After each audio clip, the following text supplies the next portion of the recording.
Hey guys, welcome back to my channel. So in this one we are going to be talking about toxicity. Now here on YouTube you can find loads and loads and loads of videos about how to deal with toxic people, whether you should cut off or not toxic family members, which you should. And the thing that always pass my mind every single time that I see one of those videos, and they garner quite a lot of views, is that ain't no way, ain't no way that all the people who are watching these videos, are fun and deal with toxic people, and yet, none of them is toxic, right?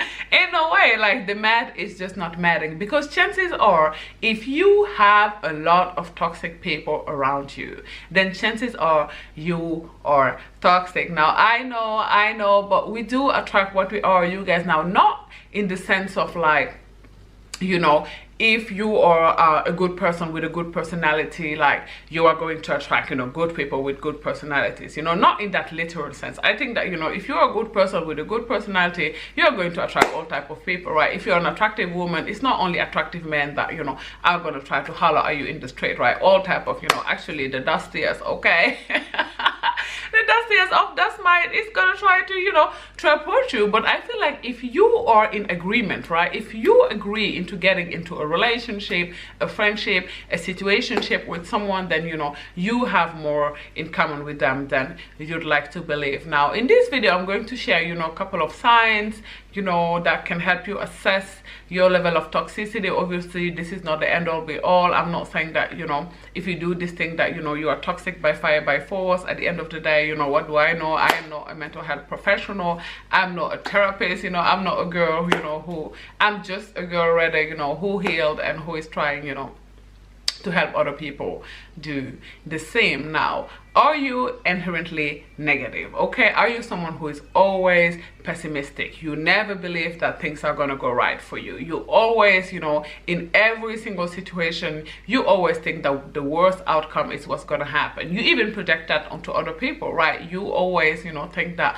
other people's platforms are never going to take off, that their business endeavors are never going to work. I used to know someone like this, and I remember opening up to her about a business idea that I had at the time, and she was so adamant about the fact that it was not gonna happen. She was so vehement about it that I even gave up on that business idea, child, because that's how she was able to instill doubt into my mind. So if that is you, chances are you are toxic. Now, way number two that you can assess rather whether you're toxic or not is, do the same things happen to you over and over again? Now, fun thing is, this friend of me, also used to do this, where she would always find herself in the same situations, right? She would, for example, she would always complain about how she never has any money, okay? She would always complain about having no money, but she would always be shopping, at Sarah, Mango, like the little money she had, she would always be spending on,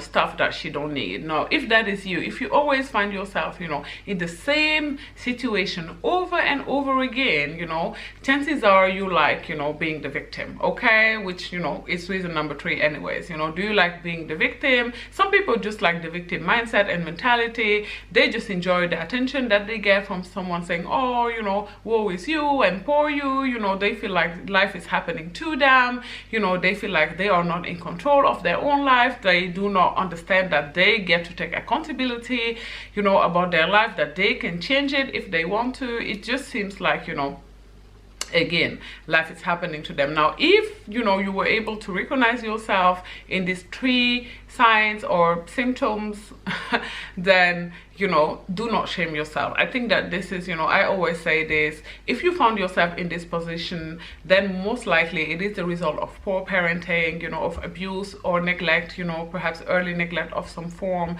perhaps bullying at school, or even in your family circle, perhaps sexual molestation, lots and lots and lots of, unfortunately, terrible things can lead to us being toxic. But it's really important, if we find ourselves in this situation, not to shame ourselves or each other or one another. Now, if you have, you know, if you believe that you are toxic and you are trying to heal, I'd say, you know, the first way you can do that is obviously assess what happened. You know, what made you to be this way. Like I said, you know, we talked about the causes before. It could be, again, poor parenting, early neglect, bullying, sexual abuse.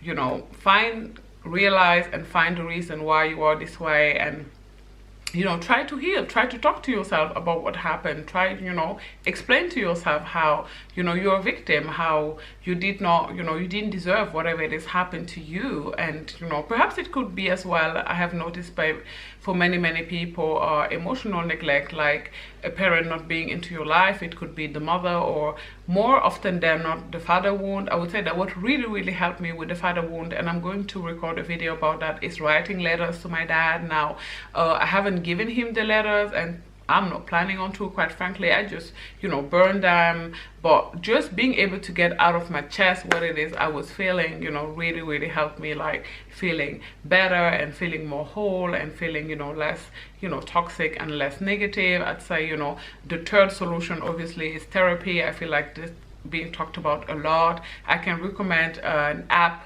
or website called BetterHelp.com. Now obviously this video is not sponsored by BetterHelp.com. As a matter of fact, this is a service that I use and myself and have used for years now, and it's a service that I'm very, you know, happy with. It is quite cheap, I mean, in comparison to, you know, real life 101 therapy. It is still 101 therapy, but it is happening online. So I think it's like $160 or $140 a month if you are, you know, a single mom or jobless. So, you know, it is really a bargain. If you, I feel like that's the price of one session with a, you know, real life therapist. So you guys, this is what I have to say about toxicity.